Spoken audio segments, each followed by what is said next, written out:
ጎጃም ዞን የስነን ወረዳ አስተዳደር በንጹሃን ዜጎች ላይ ጉዳት መድረሱ ተሰማ። በአማራ ክልል የአንድ ከተማ የጸጥታ ኃላፊ በፋኖ ታጣቂዎች መገደላቸው ተሰማ። ሰላም ጤና አስጥልኝ፣ እንደምን አመሻችሁ የዩቲዩብ ቻናላችን ተከታታዮች። እነዚህን ዛሬ ያስደመጥኳቸው አርዕስተ ዜናዎች በዝርዝር የምንመለከት ይሆናል። ለምታደርጉልን ድጋፍ እያመሰገንን ቻናላችን ሰብስክራይብ በማድረግ አዳዲስ መረጃዎችን እንዲደርሳችሁ የደውል ምልክቷን መጫን አትዘንጉ። የቀድሞው የትግራይ ክልል ጊዜያዊ አስተዳደር ፕሬዝዳንት እና የአሁኑ የጠቅላይ ሚኒስትሩ አማካሪ አቶ ጌታቸው ረዳ የኤርትራ መንግስት ከኢትዮጵያ ጋር ጦርነት ውስጥ ለመግባት ምንም አይነት ፍላጎት እንደሌለው ገለጹ። አቶ ጌታቸው ይህንን የተናገሩት አዲስ ያቋቋሙት የትግራይ ትብብር ፓርቲ ስምረት የምስረታ ጠቅላላ ጉባኤ በተካሄደበት ወቅት ነው። ጉባኤው ጥቅምት 24 ቀን 2025 ዓ.ም የተካሄደ ሲሆን የተለያዩ የፖለቲካ ድርጅቶች መሪዎች፣ የኢትዮጵያ ብሔራዊ ምርጫ ቦርድ ተወካዮችና የብልጽግና ፓርቲ አባላት በተገኙበት ነው። በኢትዮጵያና በኤርትራ መካከል ስላለው የሻከረ ግንኙነት የተናገሩት አቶ ጌታቸው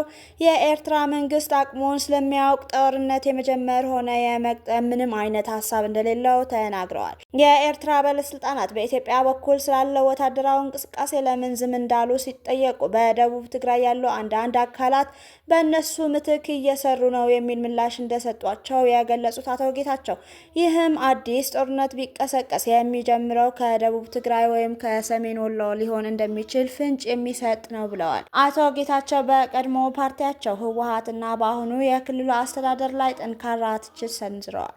የክልሉ ገዥ ፓርቲ ክልሉን ወደ ሌላ ጦርነት ለመክተት እየሞከረ ነው፣ እኛ ግን ይህንን እንቅስቃሴ በማንኛውም መንገድ እናስቆማለን ሲሉ አስጠንቅቀዋል።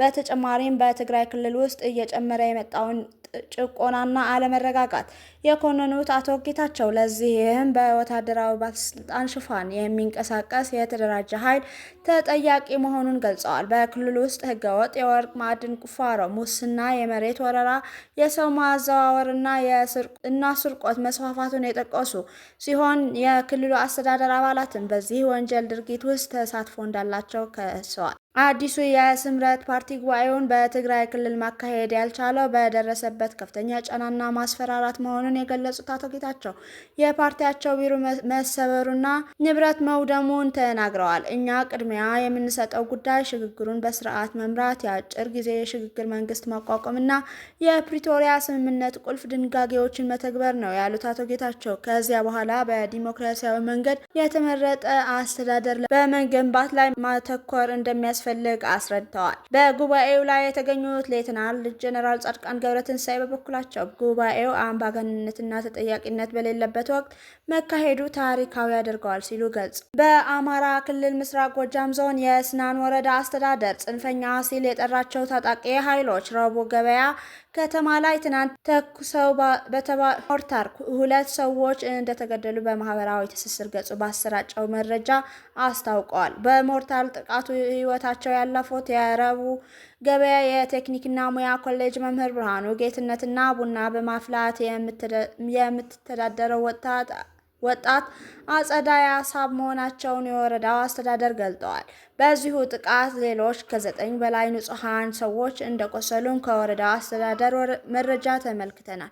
የፋኖ ምንጮች በበኩላቸው ከዚህ ተቃራኒ ወቀሳዎች ሲያነሱ ይሰማል። የሸዋሮቢት ከተማ የጸጥታ ኃላፊ በታጣቂዎች ተገደሉ። በአማራ ክልል ሰሜን ሸዋ ዞን የሸዋሮቢት ከተማ አስተዳደር ሰላምና ጸጥታ ጽሕፈት ቤት ኃላፊ ለማ ወንዳፈራው ታጣቂዎች በፈጸሙት ጥቃት መገደላቸውን ዋዜማ ከአካባቢው ምንጮች ሰምታለች። የሸዋሮቢት ከተማ አስተዳደር ሰላምና ጸጥታ ኃላፊዎች በታጣቂዎች ሲገደሉ ይገኙበታል ብለዋል። ክቡራን አድማጮቻችን ለሰዓቱ የያዝናቸው አጫጭር ዜናዎች እነዚህ ናቸው።